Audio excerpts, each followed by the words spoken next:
கோபி அருகே மளிகை கடை நடத்தி வந்த பெண்ணின் கழுத்தில் இருந்த தாலி கொடியை பறித்துக் கொண்டு தப்பி ஓடிய பட்டதாரி இளைஞர் கைது செய்யப்பட்டுள்ளார். விநாயகர் சதுர்த்தியை ஒட்டி விநாயகர் சிலை செய்வதற்காக வழிப்பறியில் ஈடுபட்ட அதிர்ச்சி தகவல் வெளியாகியுள்ளது. கோபி அருகே உள்ள பங்களாபுதூர் திருமலை நகரைச் சேர்ந்தவர் பழனி அன்பரசு.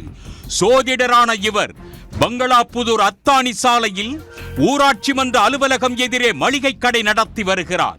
இவரது மனைவி 62 வயது ராசம்மாள் கடந்த மாதம் 10ஆம் தேதி காலை மளிகை கடையில் இருந்தபோது பைக்கில் வந்த இளைஞர் ஒருவர் ஹெல்மெட்டுடன் கடைக்கு சென்று ராசம்மாளிடம் மளிகை பொருட்களை வாங்கி சென்றுள்ளார்.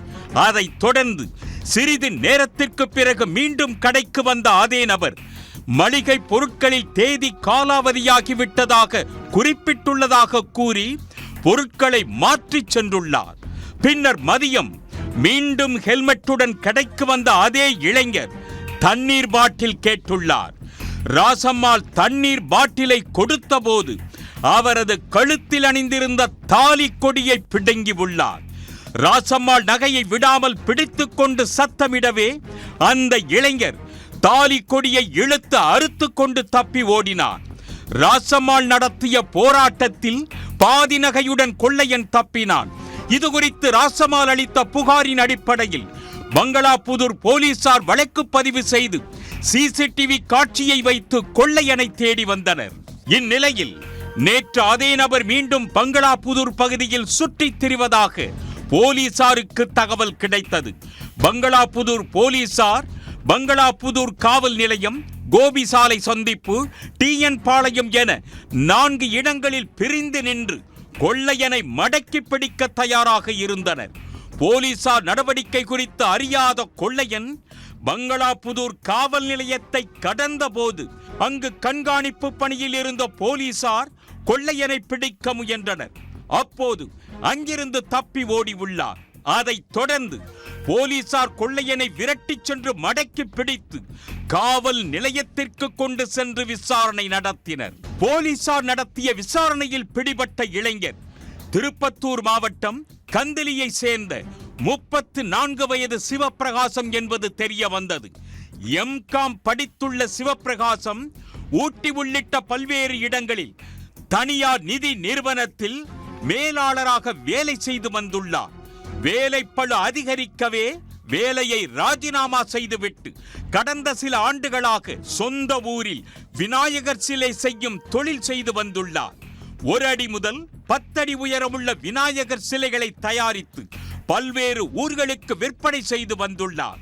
இந்நிலையில் சிவப்பிரகாசத்தின் அத்தை பத்மா என்பவர் கணவரை இழந்த நிலையில் பல ஆண்டுகளாக சிவப்பிரகாசத்தின் குடும்பத்துடன் வசித்து வந்துள்ளார். அவருக்கு கடந்த சில ஆண்டுகளாக சிறுநீரக பாதிப்பு ஏற்பட்டுள்ளது. அத்தையின் உடல்நிலையை குணப்படுத்த தனியார் மருத்துவமனைக்கு அழைத்துச் சென்று கடன் வாங்கி பல லட்சம் ரூபாய் வரை செலவு செய்து சிகிச்சை அளித்து வந்துள்ளார். இதனால் தொழிலை சரிவர செய்ய முடியாத நிலையில் இருந்துள்ளார். இந்த ஆண்டு விநாயகர் சதுர்த்திக்காக சிலைகள் செய்ய பணம் தேவைப்பட்டது. இதனால் தனியார் நிதி நிறுவனத்தில் வேலை செய்த போது அறிமுகமான நண்பர்களிடம் உதவி கேட்டு ஊட்டிக்கு சென்றுள்ளார். அப்போது பங்களாபுதூர் வழியாக பைக்கில் சென்றுள்ளார். அப்போது ராசம்மாள் மளிகை கடையில் தனியாக இருப்பதை பார்த்த சிவப்பிரகாசம் அவரிடம் நகையை பறித்து விநாயகர் சிலை செய்ய முடிவு செய்துள்ளார். அதைத் தொடர்ந்து 2 முறை முயற்சி செய்த போது கடைக்கு பொருட்கள் வாங்க ஒருவர் வரவே முயற்சியை கைவிட்டுள்ளார். 3வது முறை யாரும் இல்லாத நிலையில் தண்ணீர் பாட்டில் வாங்குவது போல நடித்து நகையை பறித்துக் கொண்டு தப்பியது விசாரணையில் தெரிய வந்தது. முதல் முறை வெளிப்பறியில் ஈடுபட்டு சிக்காத நிலையில் தைரியத்துடன் மீண்டும் கைவரிசை காட்ட பங்களாபுதூர் சாலையில் வந்த போதுதான் போலீசாரிடம் பிடிபட்டுள்ளார். விசாரணையை தொடர்ந்து கைது செய்யப்பட்ட சிவப்பிரகாசத்தை கோபியில் உள்ள நீதிமன்றத்தில் ஆஜர்படுத்தி சிறையில் அடைத்தனர்.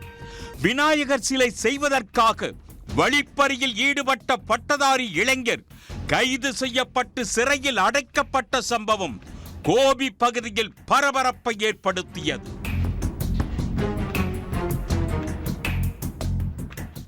உடனுக்குடன் செய்திகளை தெரிந்து கொள்ள சன் நியூஸ் பெல் ஐகானை கிளிக் பண்ணுங்க.